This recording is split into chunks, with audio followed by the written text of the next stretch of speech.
hope I didn't spoil anything.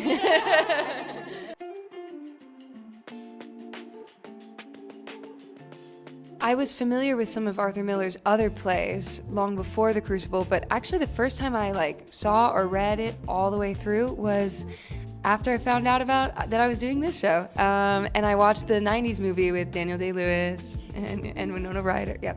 And it's pretty brilliant. My first exposure to The Crucible, there's a performing arts high school that's like a residential high school where I'm from, and I was a freshman. It's a 2-year program, junior and senior year of high school, so I looked up to all those kids so much, and they put on The Crucible as their senior show. I just remember being so in the world of it all, wow, these kids my age are doing this really classic show and doing it well. I remember seeing the Van Ho production when it was in the city with Saoirse, the one with the live wolf on stage, and I saw it with my mom, and I remember loving it, and I was like, I would love to get to do a play like that one day. So it's kind of crazy and surreal now that we're doing this. Similar to Maggie, I found out about the show and then very quickly got my television on to watch Daniel Day-Lewis's The Crucible. And it was great. It was good fun. It's dark, but a great story. I'm actually shocked I'm the only one who read it in high school. I literally read it in high school like they do in the play. And we read it out loud. I remember my teacher, I think maybe fancied himself an actor, and he himself read the "Because It Is My Name" monologue, and he clearly did it every year and was into it.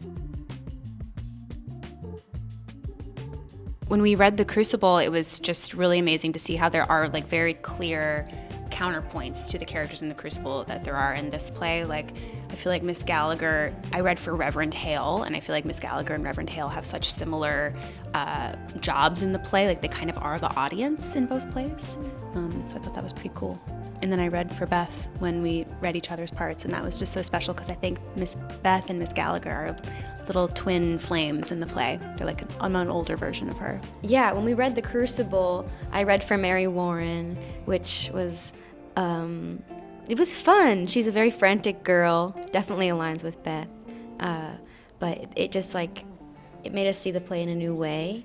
And same when we all read for each other, I read for Lee, which was the opposite side of the planet from Beth. It was a practice of surrendering your character to someone else and also accepting the choices they were making and allowing them to teach you something new about a role that you haven't ever thought about before. Yeah, I loved getting to read The Crucible together.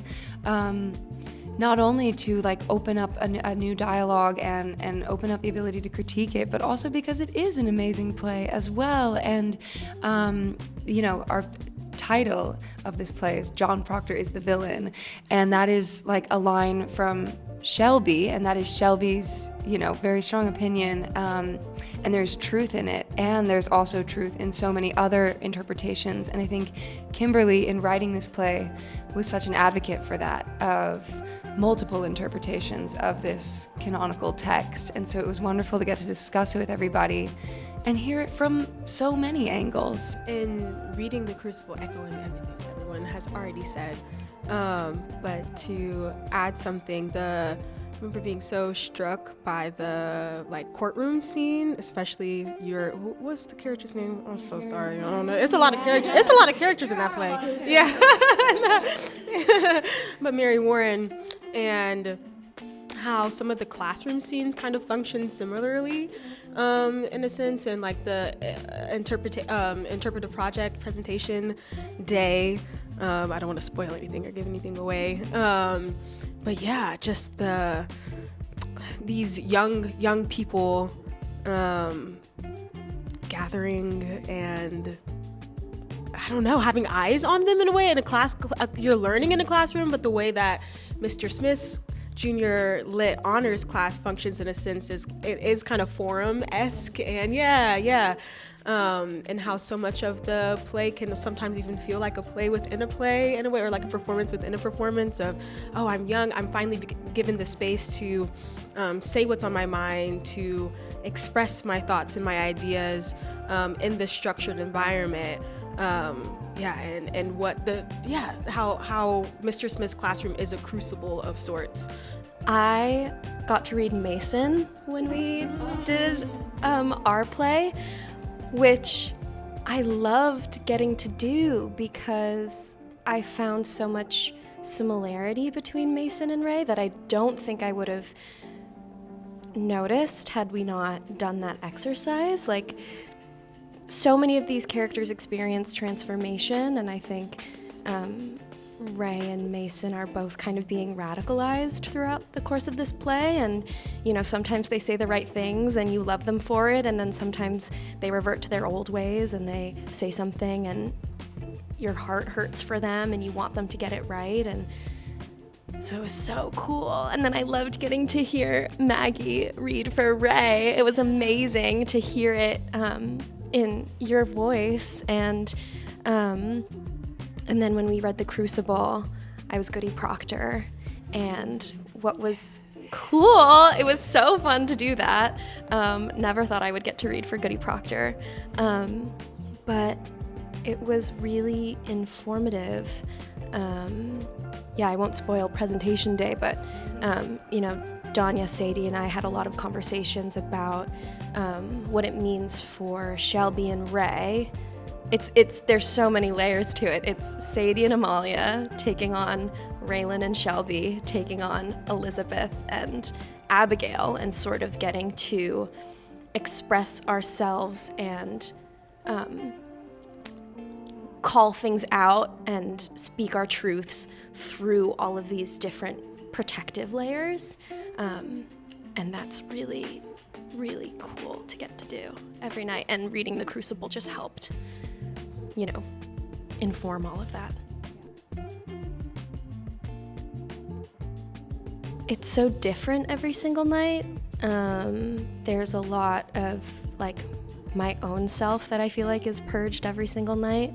It's really nice to get to do it every night because it sort of feels like no matter how the rest of the play had gone so far, I know at the end I'm gonna get to dance with Sadie by my side and release it. And getting to bring Morgan into it every single night is so much fun too. And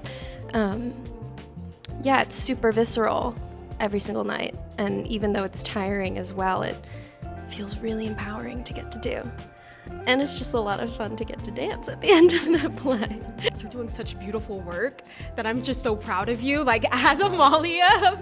And because it is Amalia and Sadie taking on Shelby and Raylan taking on Abigail and Elizabeth, there's sort of, as the scene progresses, there's this veil that kind of falls away in a sense that it just really, it's so personal. Without spoiling too much, my character spends most of that final scene just sitting and watching and making the conscious choice to not participate, which as Maggie is so hard. And you're watching the release that happens and wanting to be a part of it in some part of yourself. But I think that even though my character does not participate, watching them every night and just being able to witness the bravery that it takes these characters and these actors and these people to stand up and do something like that always affects me so deeply. And it's I think regardless of what message you take away from the play, I think everyone will take away different things. That final scene is such a statement of bravery and truth-telling, and I walk away from the show every night feeling okay, now I gotta go about my next day, living up to that. I'll just say that I think that what really makes that final moment so special also is just because the writing up to this moment is so pitch perfect and so propelling to this final moment. It isn't it's not like something that, it doesn't feel like you have to gear up for anything. It's just all right there. Like, because the whole play has propelled everybody to this moment, I'm one with the audience in terms of how I'm allowed to experience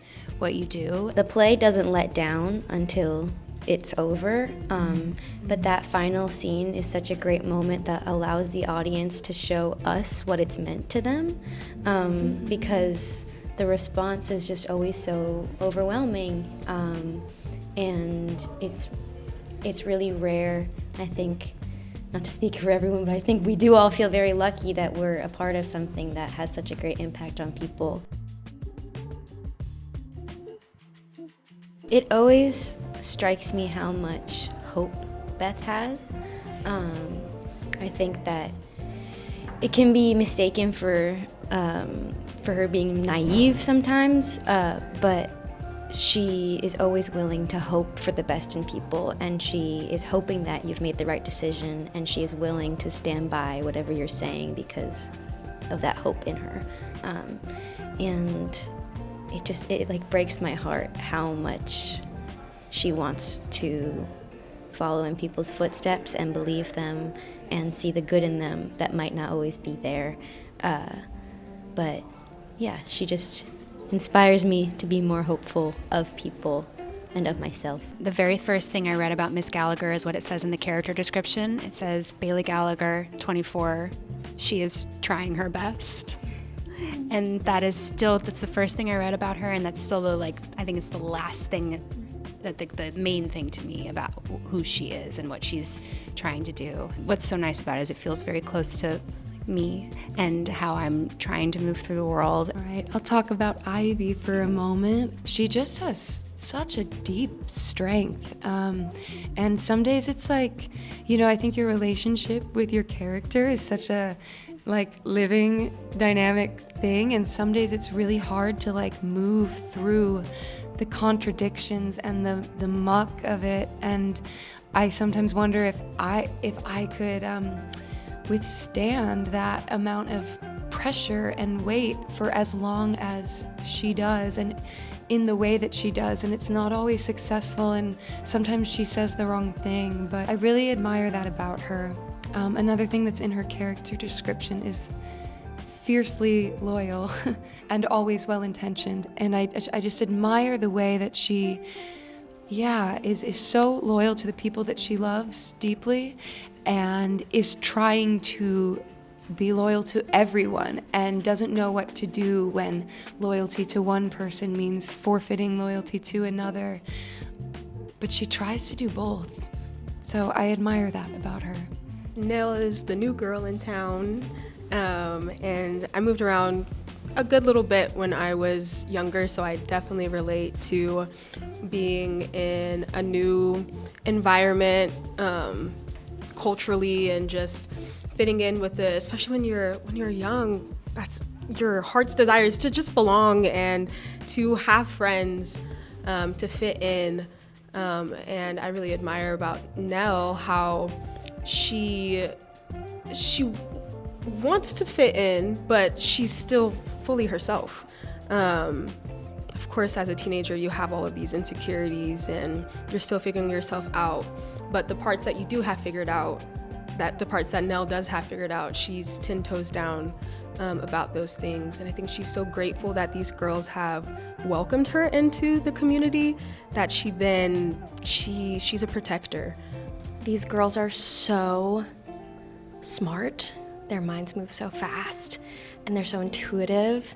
And what is so inspiring and touching to me is how even when their relationships and friendships feel miles apart, they still have so much care and love for each other. Yeah, of course we have Lorde with Greenlight, and then Taylor Swift is our other big one in the show. And Beyonce, yes, Beyonce. I was a huge Swiftie. I learned how to play guitar because of Taylor Swift. My parents gave me her debut out back. I was 7 years old. I don't know why they did. They saw it in Walmart or something. But I just remember connecting so much to that. her outpouring of her heart in her lyrics, and just being so wearing her heart on her sleeve, and talking at 7. I hadn't really experienced heartbreak and like things like that, but I could just feel it. I was like, oh yes. And I think these girls definitely, especially 2018 Taylor Swift, like, yeah, they see themselves in her. She's like a guiding guiding figure. I love that the song that plays right before the show starts is Team by Lorde, where she sings, "We live in cities we'll never see on screen." And Kimberly has talked about that so much with us, about how this play is based off of her hometown, a small town in the South where like people haven't like really written super representative stories about the place she grew up, and how meaningful it is to see that kind of environment on a large stage and how much it's resonating with people. I was in college when Beyonce's Self-Titled came out, and the Chimamanda Ngozi Adichie speech is in Flawless. Mm-hmm. And that song, I was radicalized by that song. Like, I truly feel like that song kind of changed my DNA a little bit, and like I felt more embodied and more able to stand in my own femininity because of that song. And even though I wasn't in high school, it was still like that early college time. You're still so squishy brained and still kind of like, figuring out who you are. And I'm just so glad that is referenced in this play, when I feel like this is also what's happening with these characters, is they're trying to figure out how to stand in their bodies. Pop music is often so, like, people can be so reductive about it, especially like female artists. Anything that teenage girls like exactly is seen as something trivial and unimportant, but these artists are the ones who help us have a voice. Like, Raylin literally uses a Taylor Swift song to help her do something in the play that you'll have to come and see. But literally, these are the artists who help give these teenage girls and boys and everyone a voice from a young age. And I just love how fearlessly they are able to love Taylor Swift. Thank you. Yeah. I hope people walk away knowing that they are able to make impacts on their small communities. I think that something like the Me Too movement seems so larger than life and impossible to tackle, but there are much more concentrated instances and there are much more concentrated issues that still can have an impact when people do them over and over again in their homes and in their small spaces. I hope that everybody, and I believe that everybody, will walk away learning a lot from this play and asking a lot of questions and maybe not having a lot of answers.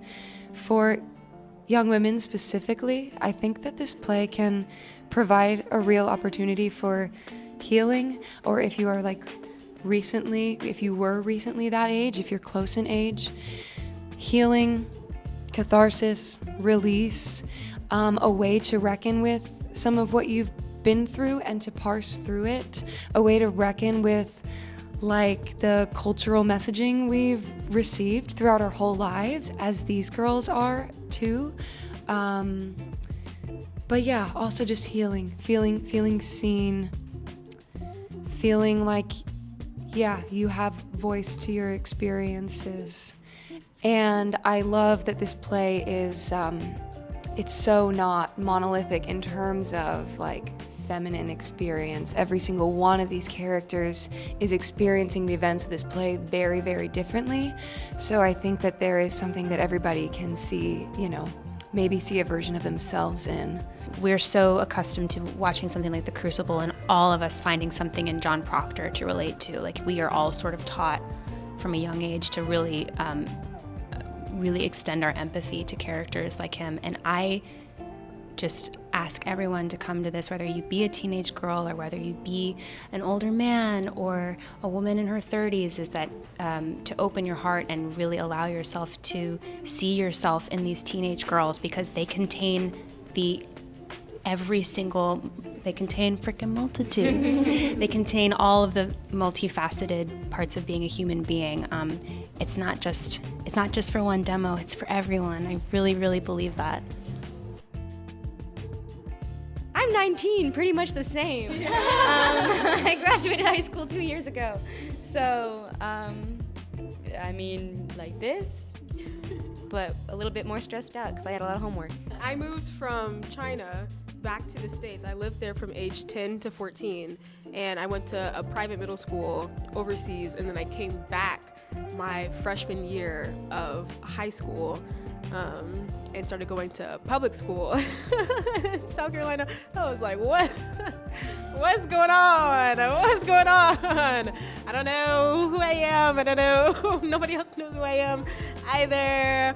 This will be no shock to y'all, but I was so weird. Like, truly so weird.